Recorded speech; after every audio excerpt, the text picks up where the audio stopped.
All right, looks like we're live. Even though we already started in the green room, like always, should have saved some of that content for the show, but that's all right. We'll revisit it. Hey, everybody, Dr. Mike Weatherly. That's DJ Dozier. We're here with Decide to Dominate. Got a special guest today, Mr. Steve Springer. I'm gonna go ahead and let DJ do the intro because I don't even want to. You guys spent so much time together, and there's already been so many good stories in a couple minutes in the green room. DJ, over to you for introducing this amazing man. Yeah, there's only one way to introduce Steve Springer, or I should say the best way. He's known and will become more known as the Rudy of baseball. Steve and I played together in the Mets organization, had some great times. Obviously we were much younger, but Steve, like we discussed while we were in the green room, you're still looking good, still looking young. Look like you could hit a softball at least a couple home runs again, right? But I hit that golf ball every 20 hours. I play golf every day now. I'm probably the only guy in this world that lives a retired life that shouldn't.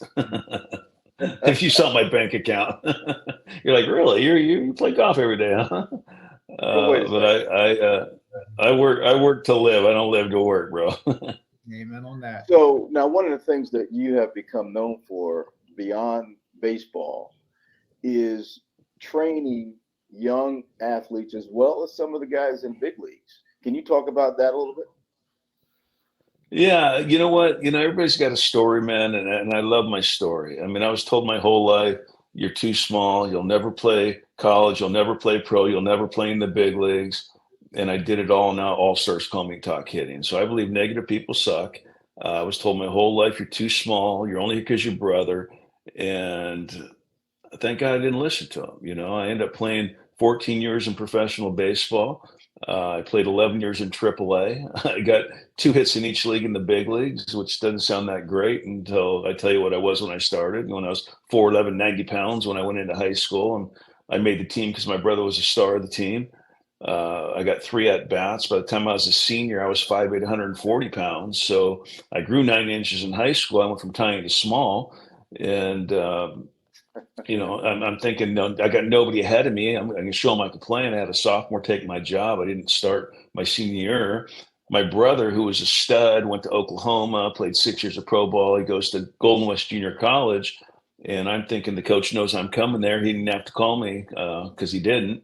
And I went out for the team and I got cut, which is baffling how bad this coach thought I sucked. I mean, my brother's the best player in the state and I got cut.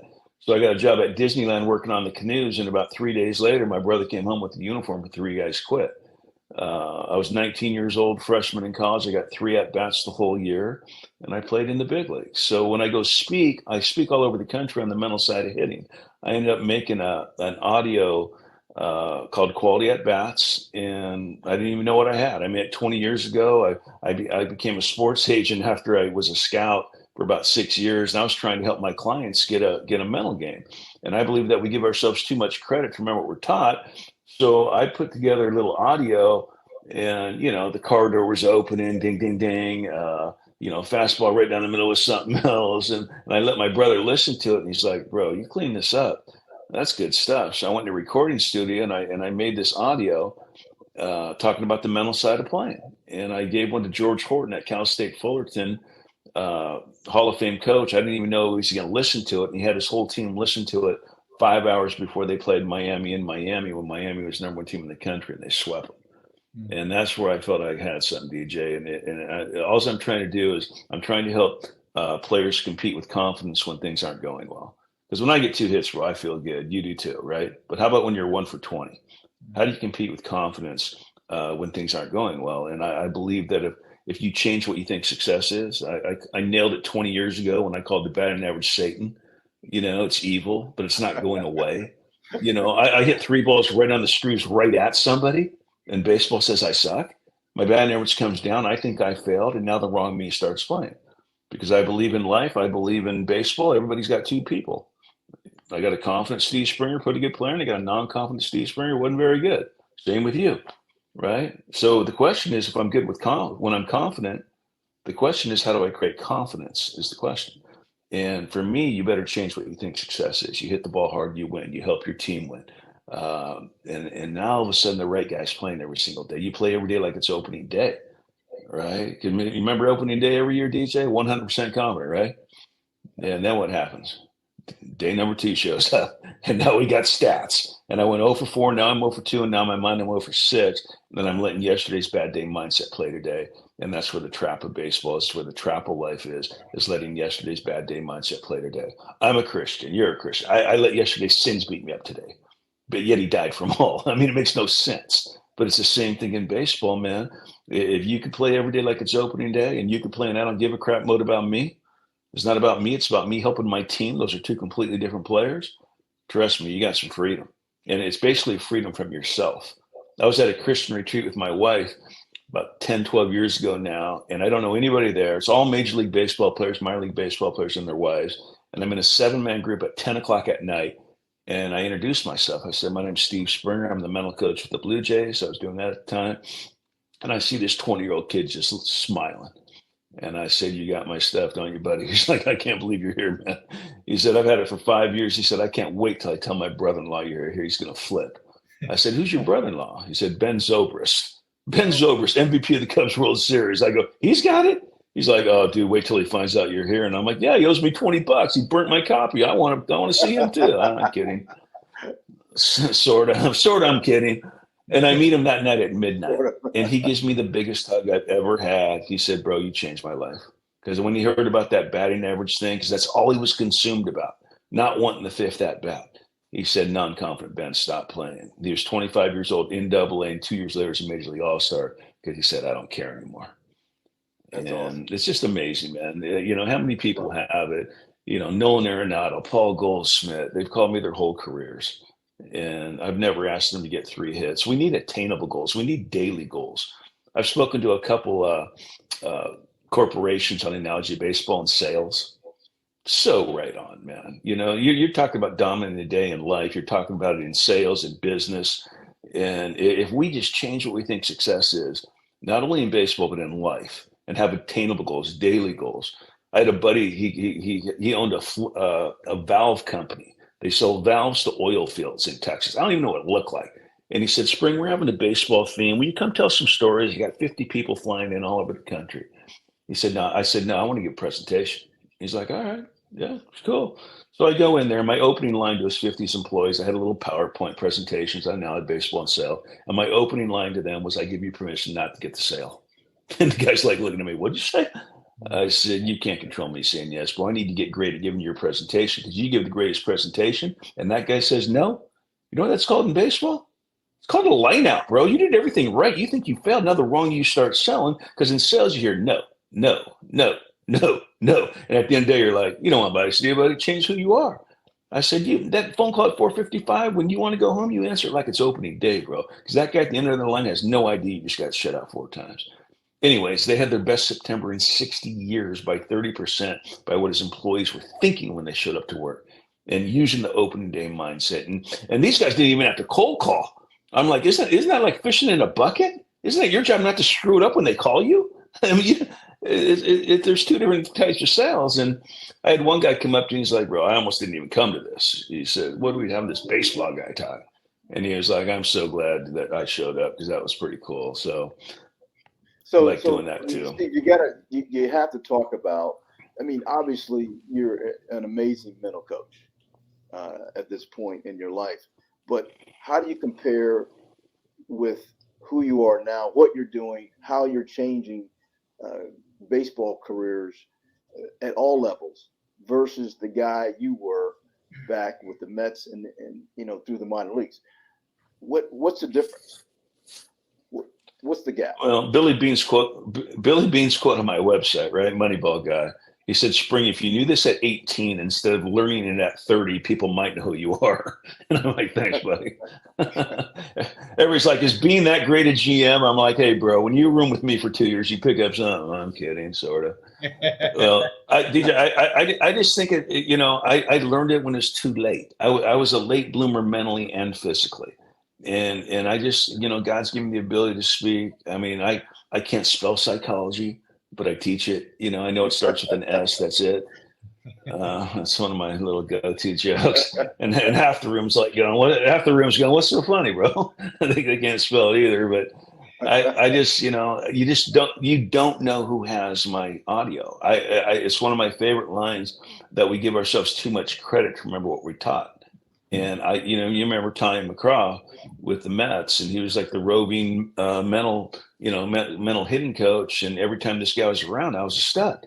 But because I'm a dummy, I'd carry it for 3 days. But as dumb as I was smart enough to realize when that guy was around, I was good. And so I went up to his room with the tape recorder, and he talked about me for 20 minutes on what he thought I needed to do to play in the big leagues. And it changed my life. If I was in my car for 7 years, I was listening to that audio. I'm not a great note taker, right? But I could listen to an audio driving to the yard.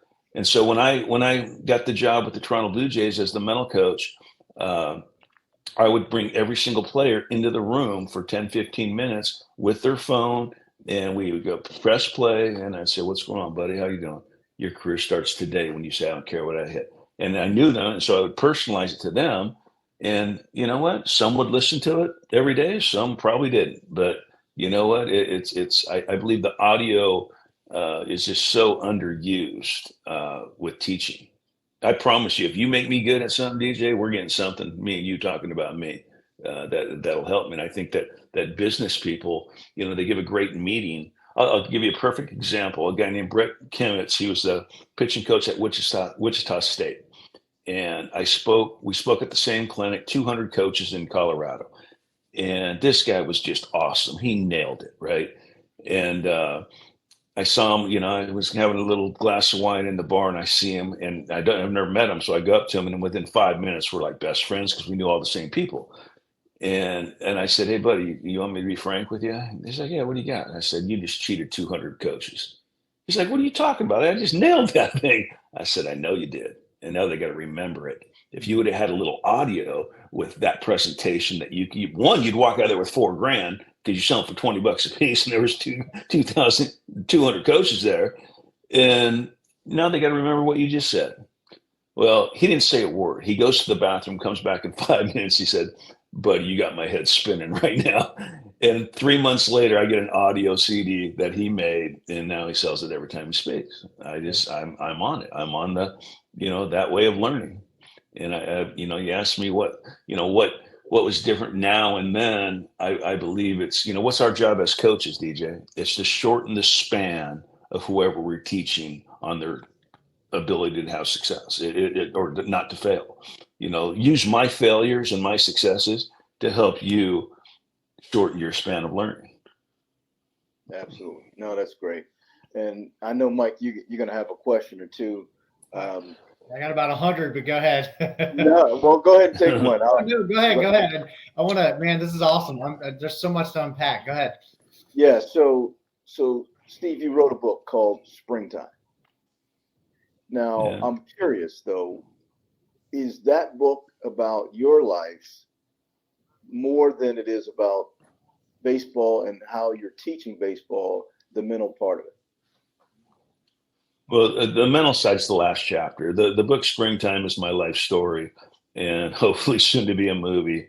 I got the producers of Wedding Crashers have written it. They've rewritten, and then Stay Hot. There's a writer's strike for 6 months when it's done. That's staying hot right. For me. It's like one of my buddies said, "Springer, you're so lucky." I'm like, "Yeah, 14 years in the minor leagues. I got a horseshoe up my, yeah, okay." But yeah. We're hoping to have it a movie. I want the baseball version of Rudy. I want to inspire, the millions of kids that are too small. Because I've been speaking all over the country, DJ, as you know, for the last 20 years. And I'll speak to travel organizations, and I'll tell these kids that, nobody's too small, right? This is not about being 6'2". It's about being a baseball player. It's about having body strength.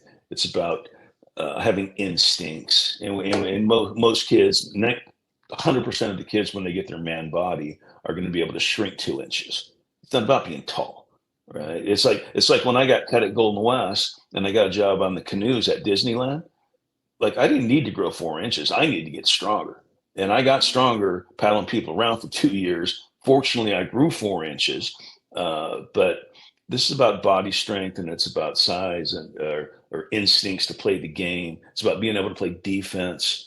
Right. When I speak, I say, if you can't play defense, bro, just stop dreaming about playing in the big leagues. You know, you need to be a baseball player, not just a guy that, you know, I call it batting practice, flips, and tee work. It's checkers. We're all good at that. The chess game starts at 7, right? Can you play the game? Can you play both sides? You know, and in baseball, you're talking about doing it. And this same thing in life, really, because in baseball, this isn't football. This isn't once a week. This is 5 at-bats a day, every day, whether you want them or not. And that's what life is. That's what, you know, a business is. You know, you're not just showing up once a week. Maybe the owner is, but the people that are running the show are running it every day. And what I love about what I teach is how do you compete with confidence when things aren't going well? And Augie Garrido, 5-time Hall of Fame coach, had me speak to his team, right? I didn't even know him. And I knew his coach. And I said, hey, you want me to speak to your team? I'm in Austin. He said, Spring, if we go 6-0 the last 2 weeks of the season, we don't make our conference championship. And the top 8 teams made. He said, Augie's not going to pay you. I said, I'll do it for free. I want to meet Augie. Augie's like, well, you say bring him in. So I could not have spoke better. I got 16 players I could have told them to go stand in the corner when I was done, and they would have did it. And I'm about ready to leave, and my buddy's like, Augie wants to see you again. I go in there, he's like, okay, buddy, we're going to pay you for that, and I want you here next year for 3 days. What's your price? I said, I want you to pay me as much as you could pay me that doesn't come out of your pocket. He said, nothing comes out of our pocket. I'm like, good. So I went in there for 3 days, right? The same exact team with freshmen. Not another person on it was 1 game away from the national championship. You know why? Because they got 25 confident players showing up, and I don't give a crap what about me, because it's not about me. It's about me helping my team. 2 completely different players, and they played every single day like it was opening day. That was the slogan of the year. It's opening day, bro. And Augie Garrido said it's his favorite quote he's ever heard a coach say. If you get your staff, if you get your business to show up like it's opening day and not let yesterday's bad day mindset play today, he said, that's brilliant. But we don't do it because as men, I feel I'm a pretty good guy 90% of the time, yet I focus on the 10% of the crap I do 100% of the time. It makes no sense, but we do it. Movie or no movie, I think you're already a movie star. So thank you, brother. And speaking of, you know movies, what, bro, I'm not stopping. I got a really good text from my producer, and he says they're all in. So you know me, bro. It just, you know. I say, can I get a little urgency, please? I don't want my wife and her new husband to spend my stuff when I'm dead. Well, look, speaking of movies, this is my last question for now, Mike, then you can chime in. So speaking of movies, there's a movie titled, and I don't know how many remember this, Tom Hanks was the star, League of Their Own, right? You remember that movie? And what's it called? A League of Their Own. Where you? Oh, you yeah, remember that? yeah. So in that movie, yeah, he's famous for saying, "There's no crying in baseball."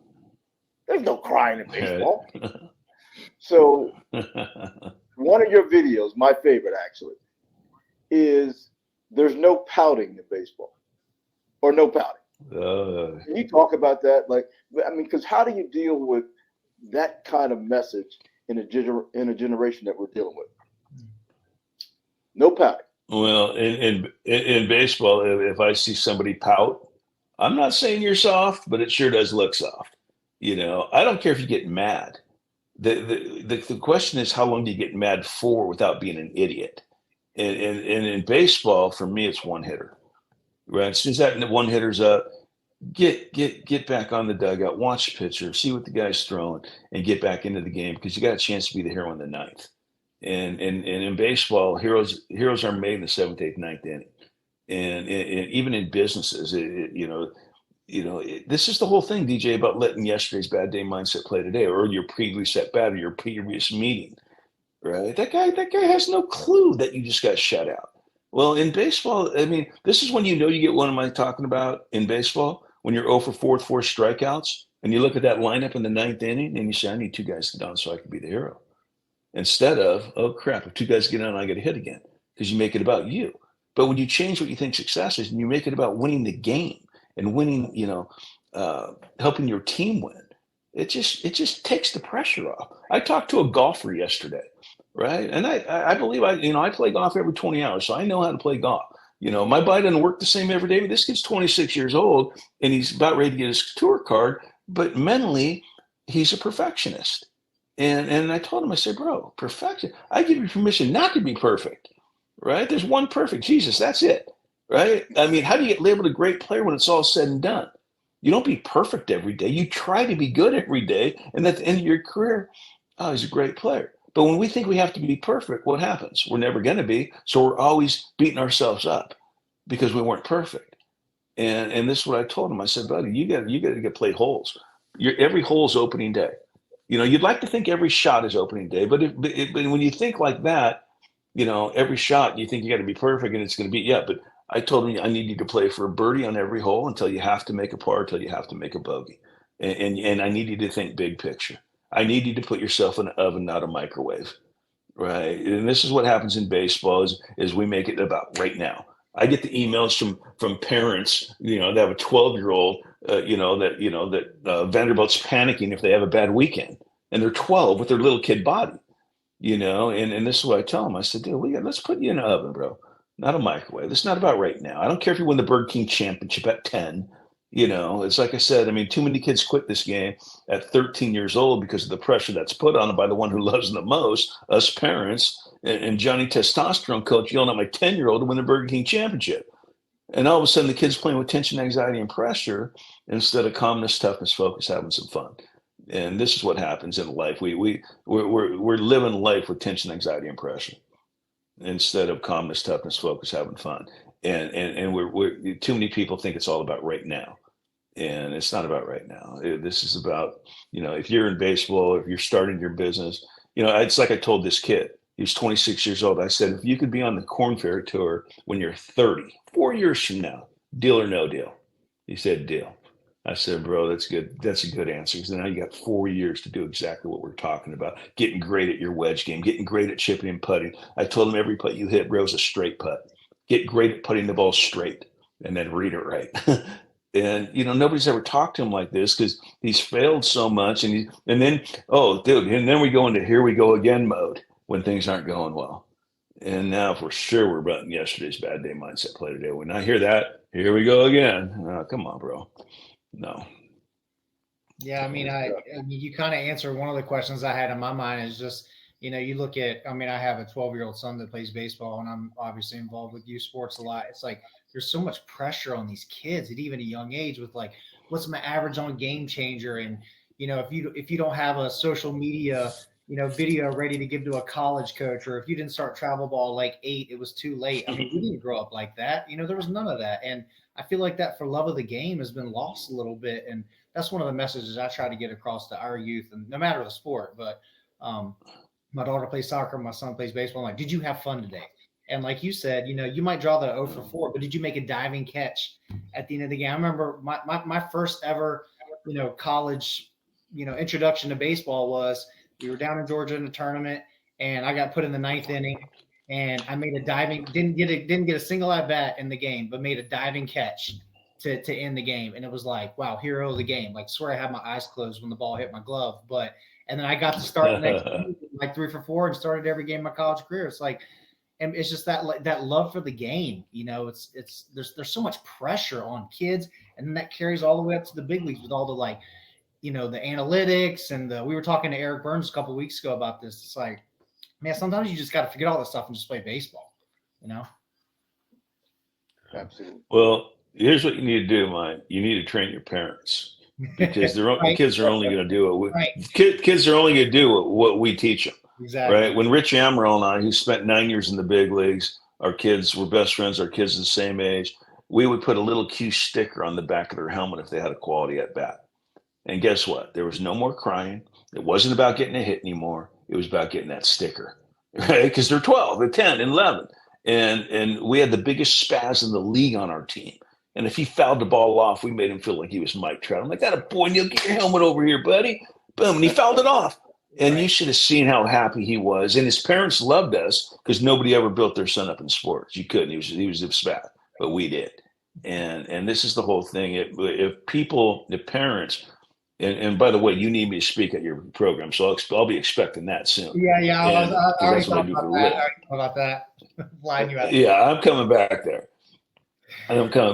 But when we train parents, now I shut out a 2-minute video on why kids quit at 13 years old on Facebook about 5-6 years ago, and I tell this story about I play tennis, club champ, by the way, but I need to say that. Me and my mixed doubles partner, her boyfriend, who I knew she was going out with for like a year, I never met him. And I meet the guy and he says, "Hey, I'm coaching my 7-year-old travel ball team."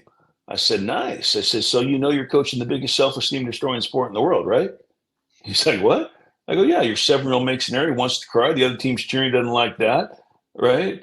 Coach is yelling, that's you. And now he's got to ride home with you. And he's 7, he wants an ice cream, right? We get interrupted. We get interrupted. I don't see the guy for 2 months. I'm downtown watching Mark Trumbo, who's called me his whole career, having a little glass of wine. I see the guy and he walks right up to me and he said, "You changed my life." I said, "What are you talking about?" He said, "When you told me my son's playing the biggest self-esteem destroying sport in the world," he said, "I was so embarrassed I couldn't even talk. Thank God we got interrupted. 2 months later now, I'm the most positive coach on the field. When I hear another coach or parent yell at a 7-year-old, I cringe. Me and my son go get ice cream after the game. And my ex-wife, she wants to remarry me because she can't believe it's me." I'm like, okay, sorry about that. But that little spiel right there got viewed and shared 3.4 million times in 3 days. Wow. It went Oprah. See, we love our kids so much. We die for them, but yet we put out every little fire for them. I'm guilty of that, right? And we don't let them learn how to fail. We don't let them learn how to, have a little bit of adversity, So we want to put out every single fire they put in. I was the same way, and I don't mean to come off as holier now, bro. I got kicked out of a 12-year-old All-Star game. The umpire was so bad. And he wasn't a 15-year-old. He was like a man. And I'm like, really, really? Can you try not to be a factor in the game? Wait, was it balls and strikes or out and out? Like a safe out? Like, what was it? Just real quick. What's that? Were you arguing balls and strikes, or was it like an out safe? Oh yeah, balls and strikes, bro. He's terrible. Okay. Terrible. It was like he was the bad cop. He was like it's all about me, umpire. When I first got out of Sky and I got a job with the Arizona Diamondbacks, I'm making like 27 grand a year, robbing Peter to pay Paul. My wife's on full scholarship, University of Steve Springer. So I'm coaching softball. And I'm telling you, before every meeting, I said, "I promise you, I will do my best job. If I screw up, it is unintentional." Have you ever heard an umpire come up with that meeting? No. Nobody can yell at me now. But you walk up there as an umpire, like really bad, and "Hey man, I'm in control here, bro." And I'm like, "Okay, buddy."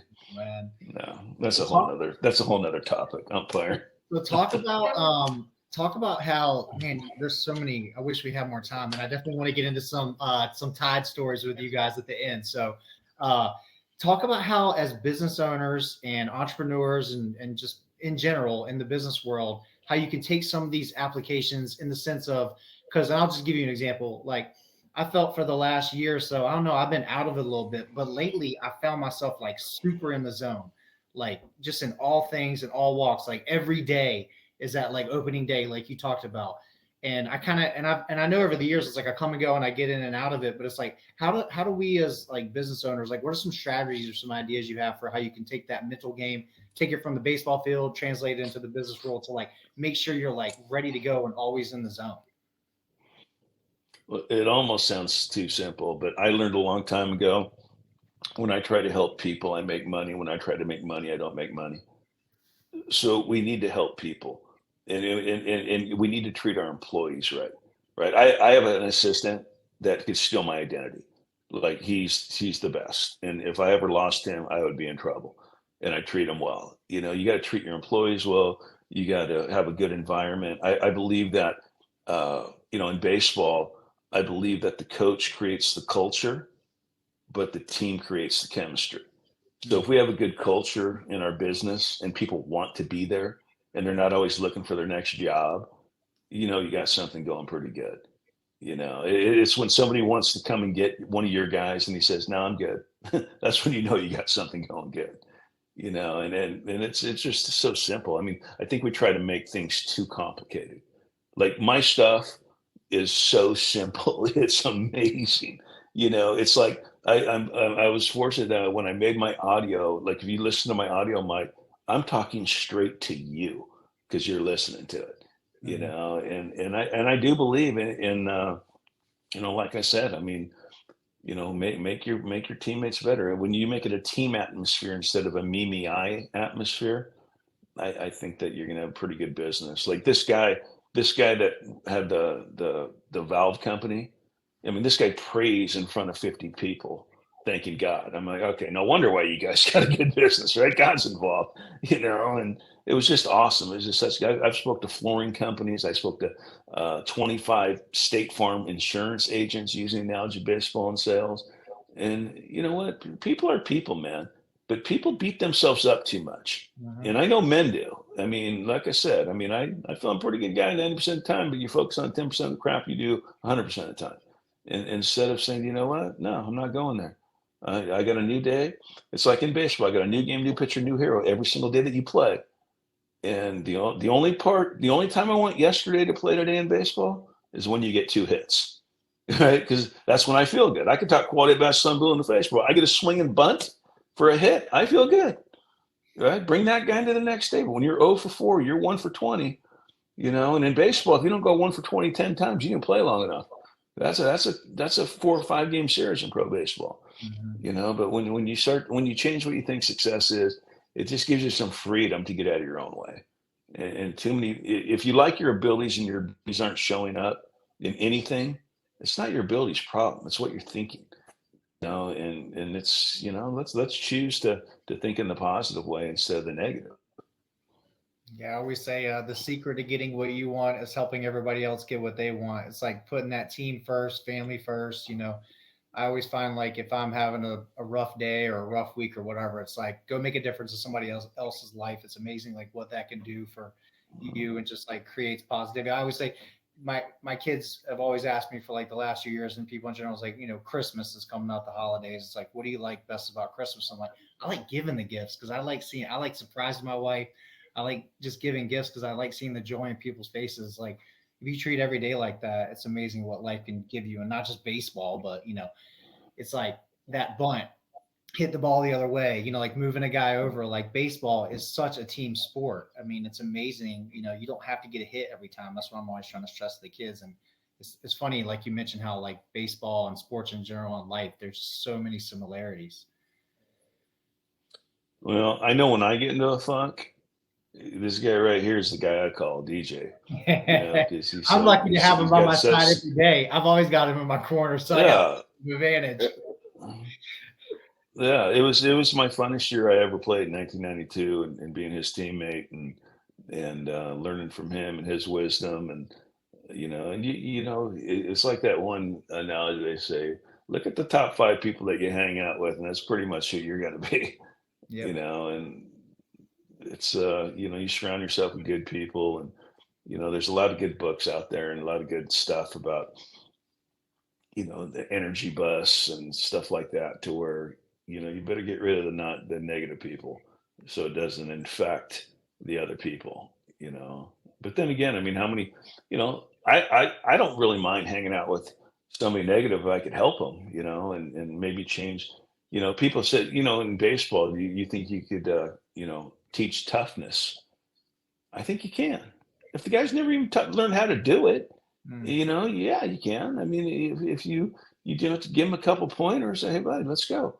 This is about today. This is about you. It's about you helping your team today. And when you're talking about pouting, dude, really? Come on. Pouting is yesterday. You know what the batting average is? The batting average is yesterday. But we're worried about it going down today. And I remember, man, when I finally said I don't care what I hit anymore, it was like 1987. It was like the weight of the world was lifted off my shoulders because I changed what I thought success is. And I still hit between 260 and 290, but my production doubled because I was a better competitor than I was a player every night. I wanted every at bat. I talk about watching the pitcher and hunting speeds in Mm. baseball. Is it easier to hit one pitch when you know it's coming, or 3 and you don't? All right. If I told you here comes a fastball 100% and you can't put a good swing on it, then go play soccer. Right? We got to be able to do that. But sometimes it's okay to sit off speed. Right? How can we hit the breaking ball machine in the cage and it turns invisible during the game? Mm. Because we know it's coming in the cage. It's the same thing in business. When I talk to these people, know what they want when they come into your business. Don't try and sell them something they don't need yet. Mm. And I'll tell you another thing in business. I need to like you as a person before I give you my business, right? And that doesn't mean and kiss my butt or whatever. I mean, it means be a good man. If I'm in business, and I learned this from my brother, worked for Edward Jones, he said try to talk to them and learn more about them before you even bring up your business. And I believe in that stuff, man. When I was an agent, I was telling them about my Family Feud story when my family was on the Family Feud, just to let them know that I'm am who you think I am, bro. I'm borderline dummy, but I know baseball, but I think that's why when I speak, my opening line when I speak, has anybody ever heard of me? And like 3 hands go up out of 200. Oh, thank you. Stop, you're embarrassing me.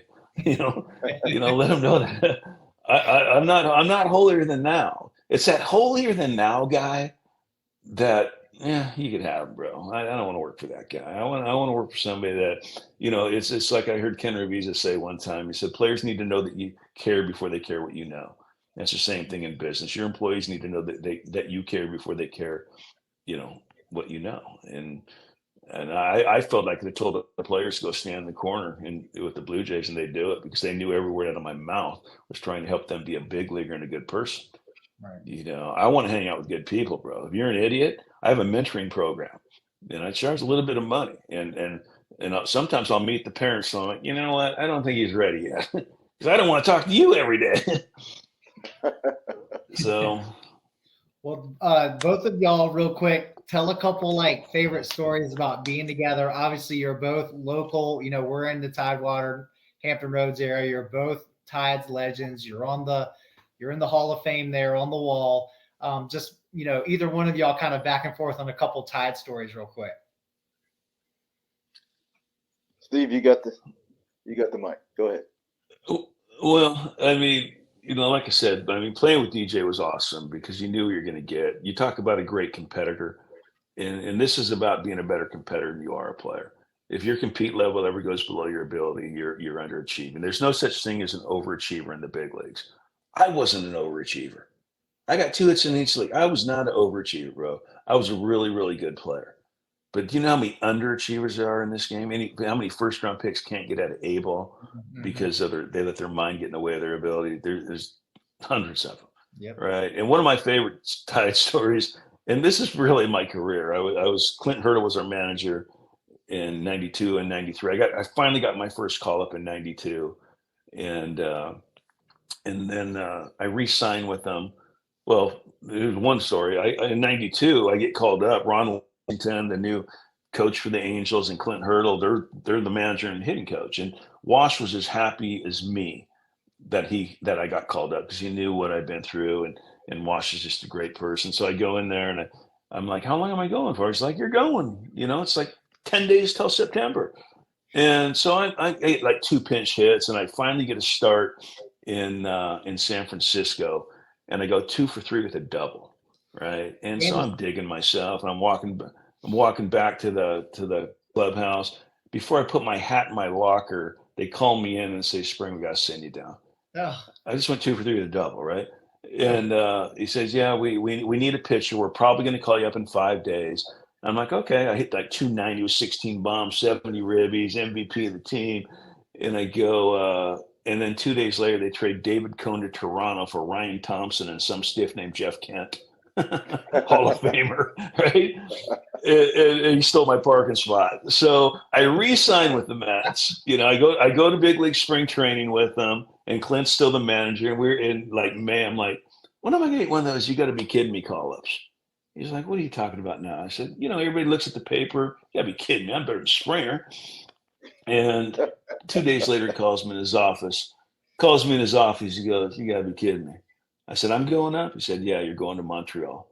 So I high-five everybody, call my wife, call my parents. 30 minutes, about ready to leave the clubhouse. Calls me back in the office. Huntley hits a 3-run bomb in the 9th. They play 4 more innings, use 4 pitchers. Now they bang it because they don't want to get caught short on pitching. I'm like, really? And no call-up. Oh. Guess how many days I am short of a pension? 6. Oh, wow. Stay hot. Yeah, I called him up when I turned, because remember, DJ, we heard, 1 day. So I called him up when I was like 45 to see if I'm getting 10 or $20 a month. And they said, I'm sorry, Mr. Springer, you need 42 days. You have 36. Stay hot. But in saying that, Mike, when you break it down, 14 years in the minor leagues, 2 hits in each league, I wouldn't change it for a world. Do I think I should have spent 5 years in the big leagues? I guarantee it. DJ knows that. I could play, but it's like Billy Bean said, I learned it when it's too late. And they're not looking for a 32-year-old utility guy to give a month when they could give it to a 22-year-old, 23-year-old that has a future ahead of them. So I get it, but it still sucked. Yeah. By the way, Mike, so both you and Steve played third base, which I thought was a very interesting position. I played shortstop in high school and tried to play short when I got to the Mets, at least when I tried out, and they thought I was joking because they thought I was too big and fast for the infield. But ironically, both of us got called up in '92, so that was my first call up, my only call up to the big leagues. And Steve was a treat. But Steve, there was a pitcher that we faced in the Toronto Blue Jays organization. He eventually played for the Red Sox. I can't remember his name, Tomlin maybe or something like that. But he was throwing some serious heat. Timlin? Timlin. Mike Timlin. Yeah. Mike Timlin, yes. He was throwing some serious heat, Mike. And let me tell you, I mean, this game, he had been throwing at least 93, 94. And, of course, back then, that was some serious heat. Right. It was harder than that, bro. Everybody's harder now, but because I got a Mike Timlin story. Exactly. Right. So we're playing in Syracuse, right?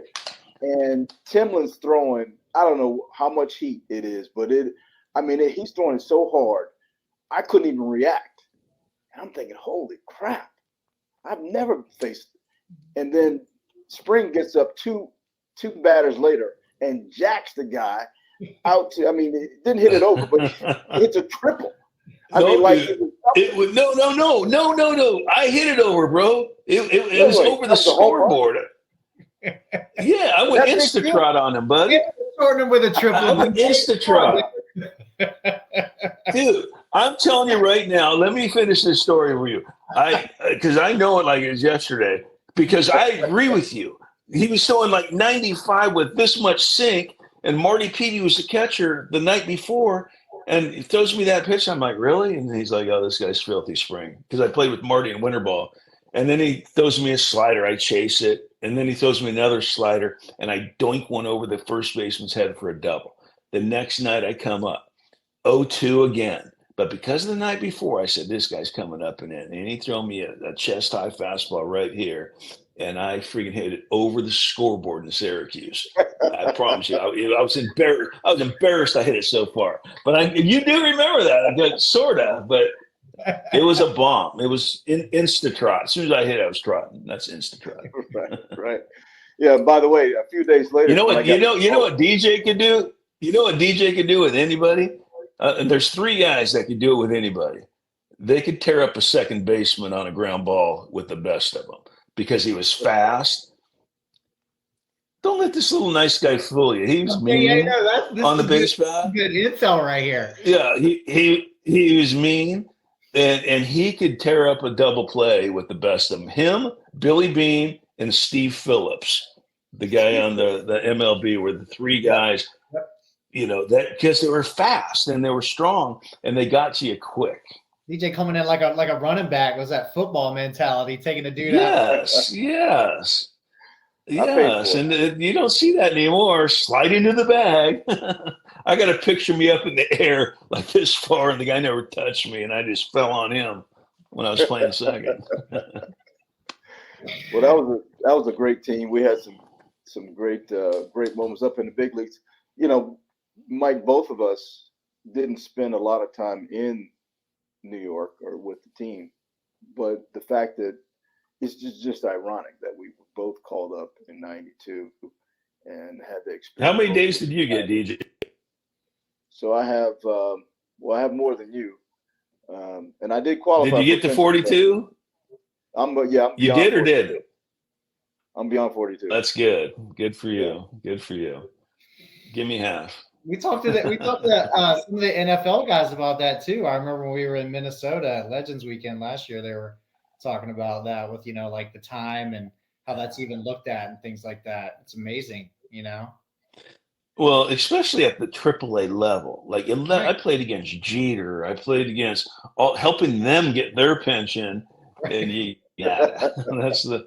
But I'm not going to dwell on that. I'm thankful. I'm blessed. I got a movie coming out. I got no problems. So real quick with the movies, and I just thought about this. So obviously we talked about the Mets. You played for the Indians too, and there were like the major league movies. Was that about kind of the same time, or a little bit before or after? It was exactly. It was exactly. I remember playing catch next to Charlie Sheen when they were filming. I got called up in May, and I went 1 for 2 my opening day, and then we went to the West Coast.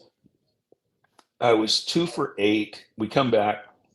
I was 2 for 8. Sitting the bench, sort of digging myself a little bit, and we're facing Roger Clemens in Cleveland, and he drills Stan Jefferson, great guy. First pitch, because of the night before, we got a brawl, right? And Chris James goes nuts. All of a sudden, I'm hitting fifth, DHing, right, off of Clemens after a brawl. And I come up my first at bat, and the first inning runs on second and third. He throws me a 2-2 inside fastball, probably the hardest ball I hit in the big leagues in the 5-6 hole. Didn't get out of the box. Luis Rivera, who's my buddy with Toronto, is playing me in the hole. I'm like, really? He's like, oh, I saw you go like this. I'm shut up.